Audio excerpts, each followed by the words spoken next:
Hello and welcome to PNE TV. I'm Ben Reddyoff, your host, and we're at Deepdale in what has been a wonderful week for North End after the 1-0 victory against Leyton Orient last weekend. Let's remind ourselves of some of the highlights from that game. Well, a warm welcome to the Matchroom Stadium, Brisbane Road, for today's match. It's Orient against Preston North End. Took a deflection. There's the next shot, comes in from Gallagher. And stayed in play as James stumbles.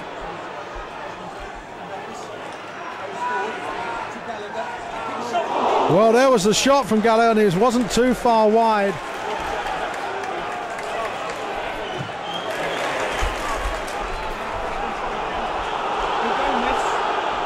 Now here come Preston coming forward.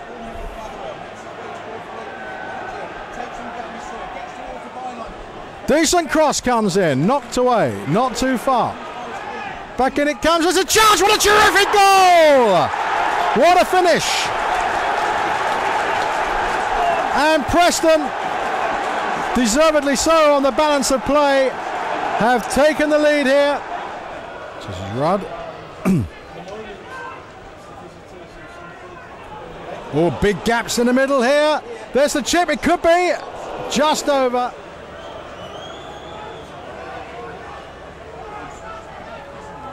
That's flicked on. Well, it could fall. There's half a chance.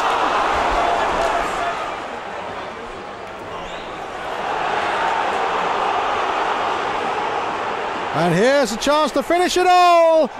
Oh, he's put it wide.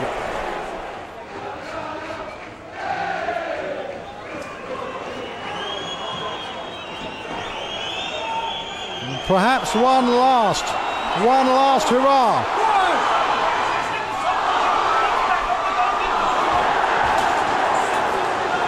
Good save. And that surely is it, I would have thought. And Orient are beaten. They're off the top of the table. Completely outplayed this afternoon. You have to say Preston thoroughly deserved the match.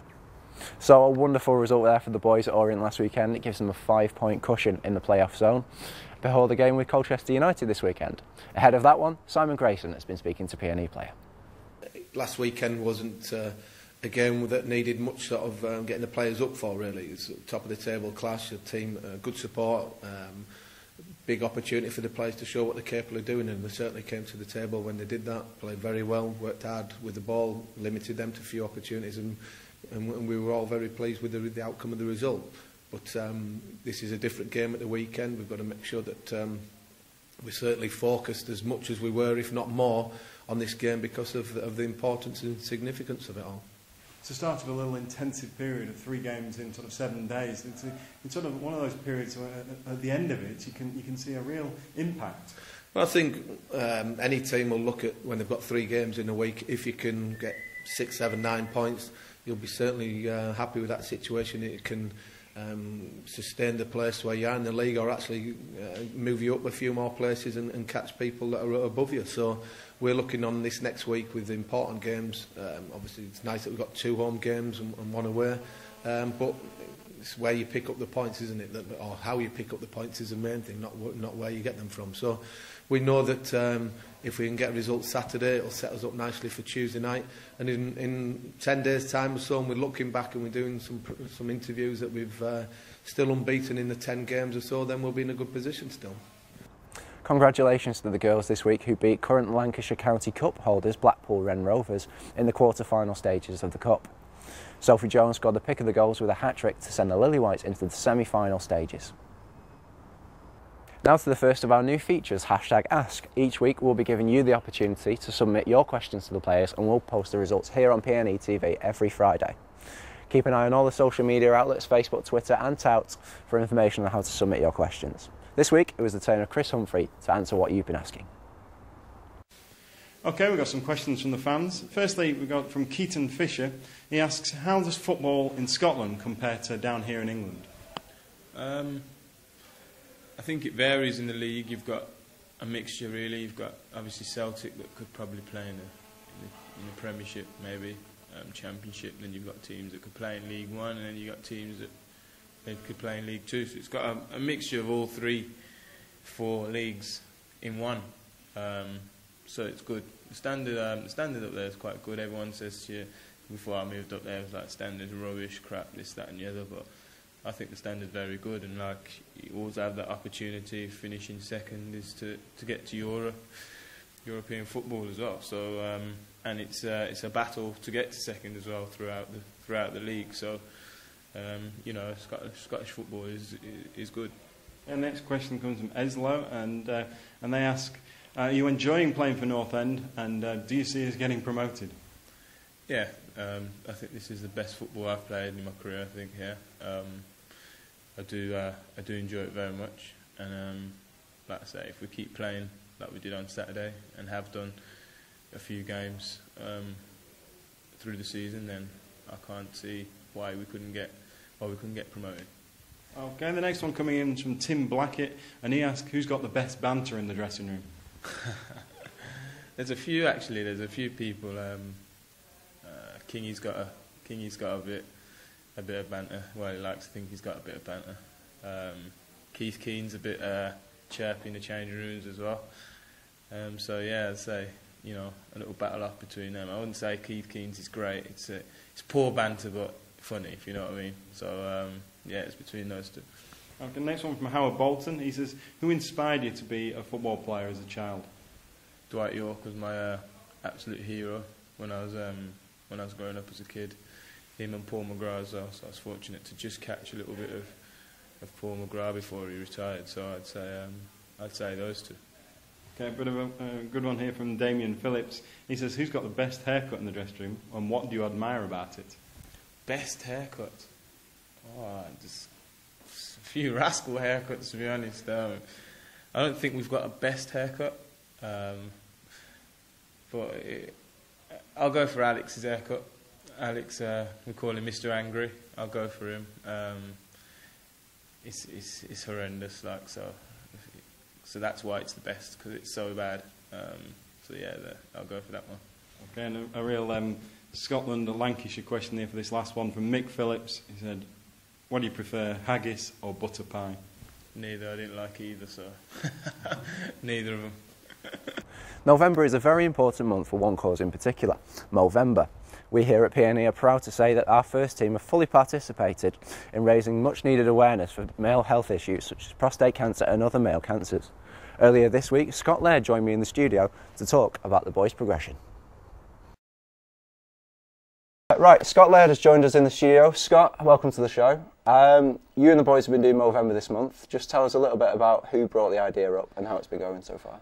We had a bit of a discussion before in October, myself, Welshie, Deck and Hume, about doing it, having a bit of a laugh along the way, but raising some good money for a good cause. We got in touch with Ben Rose at the club. We knew he'd know someone who can get the ball rolling, and it's been good fun so far. Can you just tell us about the charity itself, just how it runs, what it's for? Yeah, it's for men's health, men's cancers in particular. It's been very close to a lot of people, especially quite recently a footballer at Tranmere Rovers who has been diagnosed with cancer. Yeah. So it's quite, especially in young people, to raise a bit of awareness and raise some good money towards it as well. Yeah, it's good that Gillette have decided to sponsor the cause as well, offering, I think it's £100 per goal, so everyone can participating in the Movember cause. Yeah, very good by Gillette. We saw it on Twitter the other day that they're sponsoring everybody in the Football League that has taken part in Movember, and everyone who scores, and if you keep a clean sheet, £100. So hopefully before the end of the month's up, we can get a few more goals and a few more clean sheets to bump that money up. Yeah, it's up at about £500, is it? I think so, yes, at the moment, yeah. I know a few fans have been kindly donating. Hopefully we can get a bit more for the end and push it for the last week, especially get a few pictures out of some of the dodgy tashes that the lads are growing, and hopefully some people can donate. Who's got the best tash at the moment? Apart from yourself. Apart from myself, going to say myself, no. Welshie, just for the amount of hair he's got on his face, also all over his body. He's growing a good amount of hair, good colour as well, good dark colour. Hume takes great pride in his, very well trimmed, a bit like Poirot. And Deck as well, and Holmesy's got a little one as well, a little wispy one. It's quite good. Good stuff. Worst. I've said it before. Probably the young lads. I know they're not really taking part, but they just take so long to grow it. It takes them about 2 months to just get a little bit of coming through, I think. Brilliant. Yeah, it's a great cause. If you want to donate, get to uk.movember.com. Moving on to football matters and something a little bit more serious. It's about a year since you broke your leg. Just give us an insight into how the last year's been for you. Yeah, it's crazy, really. It was a year. Wednesday just gone now. I knew it was coming up, but then I totally forgot about it. And then I was sitting down, and I just remembered that it was a year ago on Wednesday that I did it. And I don't know if it's gone quick or gone slow, but in that time I've learned a lot. Especially watching football matches, and then learned a lot about my position. Also out of football, thinking about what to do after football, because it can happen so quickly. It happened like that. My leg break. I went across the ball, and within half a second, my leg was broken. And I was very lucky, fortunate. It wasn't a career-threatening injury. It was a serious injury, but it wasn't going to stop me playing football. So it made me think about what I'm going to do after football, and things like that. Yeah, you just mentioned it there. So what do you do? Obviously, when you're not doing rehab. What do you think about what you get up to? Yeah, I had a lot of time to think. A lot of people that know me anyway know that I just a bit stupid anyway, and just daydream a lot anyway. But I had a lot of time thinking and what to do and things that maybe my career could have ended that night. Luckily it didn't. But I know a lot of people have had injuries like that, and it has it's finished their career. So it's made me think about things after football and getting qualifications, and also it gave me opportunity as well to sit back and look at football as a whole picture and improve my game. Yeah.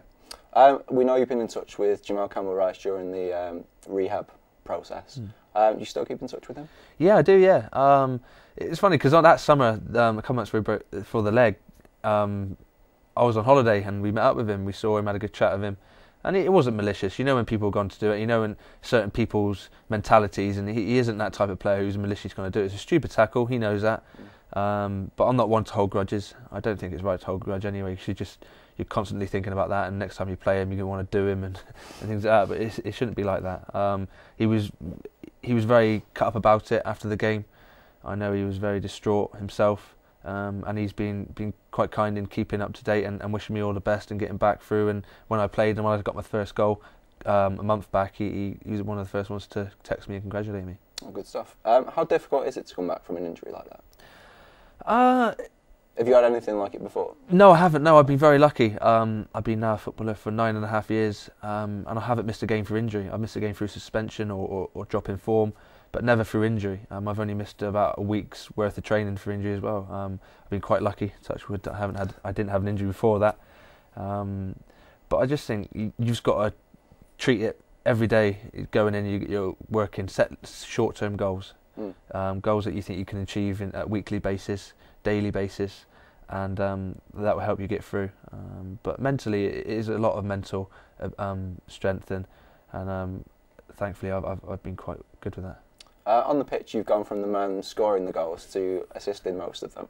Is that something you try to do, or is it just sort of consciously happen? No, it's a part of my game. I like getting forward. I like getting in the box. I like getting crosses in. It's one of my main strengths, is getting forward and getting balls in the box. And thankfully this season, a lot of them have been going onto one of our players' heads or foot, and they've been put it in the back of the net. And it's been nice to get a few assists. I'm due another goal. I need to get a few more. This time last year, before my leg break, I was on 4 goals. I was actually more assists as well, but it's weird how it works out that. But I need a few more goals. I like getting forward, but first and foremost, I'm a defender. I like defending, getting stuck in, kicking people and keeping the ball out the net. But it's nice to, at the other end, to get on the score sheet and also help put some on a plate for the lads. I was doing my research before this, and your Wikipedia page says your grandmother gives you a £1 coin for every goal you score. Is that true? Yeah, it is. I'm not afraid to admit it. Not afraid to admit it. Yeah, it is every time I score. I've done it ever since I started playing football when I was like 5 or 6. She always gives me £1, so I thought, why not keep it going? Not bad. It's nice to see all the team chipping in with goals this year instead of just relying on the strikers. Has that been something you've worked on, or is it just sort of happened? No, I think it's carried on from last season. I think everyone outfield player last season got at least 1 goal. And it's nice that it is spread over, because as an opposition team, it's hard to focus on one player. I think if you stop him, they won't score, because we got goals all over the pitch, which is really good.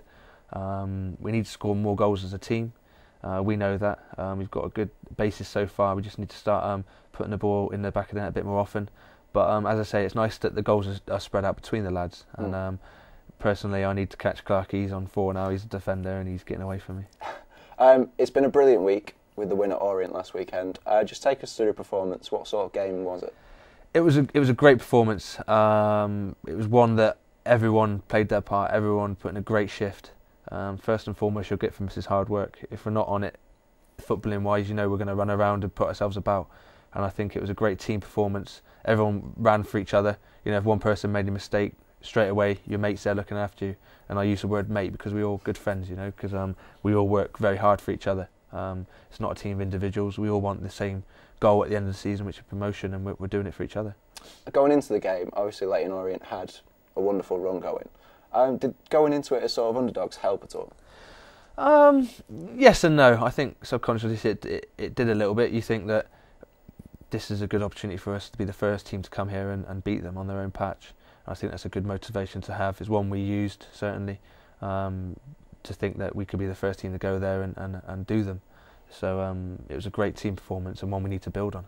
It's not a bad goal to win it, was it? It was an excellent goal. He's just there in the background. I know it was some finish by Guns, and we all know he can do that. It's taken him a little bit of time since he joined last January to get going, and now we're starting to see the real Joe Garner in training. He's absolutely brilliant. He's on fire. He scores some great goals.